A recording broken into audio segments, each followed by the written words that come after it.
Hello welcome back to my channel the style സ്കെച്ചർ.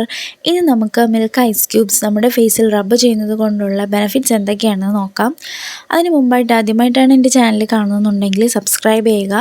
തൊട്ടടുത്ത് കാണുന്ന bell icon കൂടി എനേബിൾ ചെയ്യുക. അതിൽ ഓൾ എന്ന് പറയുന്ന ഓപ്ഷൻ ക്ലിക്ക് ചെയ്യുക. എങ്കിൽ മാത്രമേ ഞാനിടുന്ന അടുത്ത വീഡിയോസിൻ്റെ നോട്ടിഫിക്കേഷൻസ് നിങ്ങൾക്ക് കിട്ടുള്ളൂ. അപ്പോൾ നമുക്കിനി വീഡിയോയിലേക്ക് പോകാം. അപ്പോൾ ആദ്യം തന്നെ നമുക്ക് ഐസ് ട്രേയിലേക്ക് മിൽക്ക് ഫില്ല് ചെയ്ത് കൊടുക്കണം. ഇതിപ്പോൾ ഞാനിതിൽ വെള്ളമൊന്നും ആഡ് ചെയ്തിട്ടില്ല. പ്യുവർ മിൽക്ക് തന്നെയാണ് ഞാനിതിലേക്ക് ഒഴിച്ചു കൊടുക്കുന്നത്. കംപ്ലീറ്റ് ഫില്ല് ചെയ്യുക. നമുക്ക് ആവശ്യത്തിന് അനുസരിച്ചുള്ള ഐസ് ക്യൂബ്സ് നമുക്ക് ചെയ്തെടുക്കാം. അതിനുശേഷം 24 hours ഫ്രീസറിൽ വെച്ചിട്ട് നമുക്ക് യൂസ് ചെയ്യാം. നെക്സ്റ്റ് ഡേ മുതൽ നമുക്ക് ഇത് യൂസ് ചെയ്ത് തുടങ്ങാം. ഒരു 7 days യൂസ് ചെയ്യുമ്പോൾ തന്നെ നല്ലൊരു റിസൾട്ട് നമുക്ക് ഉണ്ടാകുന്നതായിരിക്കും. പിന്നെ ഫേസിൽ റെഡ്നെസ്സും മുഖക്കുരുവും അതുപോലെയൊക്കെ ഉള്ള കാര്യങ്ങളൊക്കെ ഉണ്ടെന്നുണ്ടെങ്കിൽ ഈ കണ്ടീഷൻസ് ഒക്കെ മാറാനായിട്ട് ഏറ്റവും നല്ലതാണ് ഈ ഒരു മിൽക്ക് ഐസ് ക്യൂബ്സ് എന്ന് പറയുന്നത്.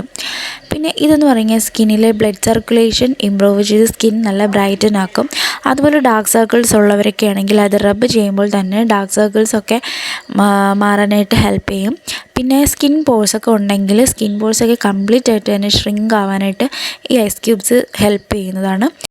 അപ്പോൾ ഇത്രയേ ഉള്ളൂ. ഇന്നത്തെ എൻ്റെ വീഡിയോ ഇഷ്ടമായെങ്കിൽ ലൈക്ക് ചെയ്യുക, ഷെയർ ചെയ്യുക ആൻഡ് സബ്സ്ക്രൈബ് ചെയ്യുക. നെക്സ്റ്റ് വീഡിയോയിൽ കാണാം. ബൈ.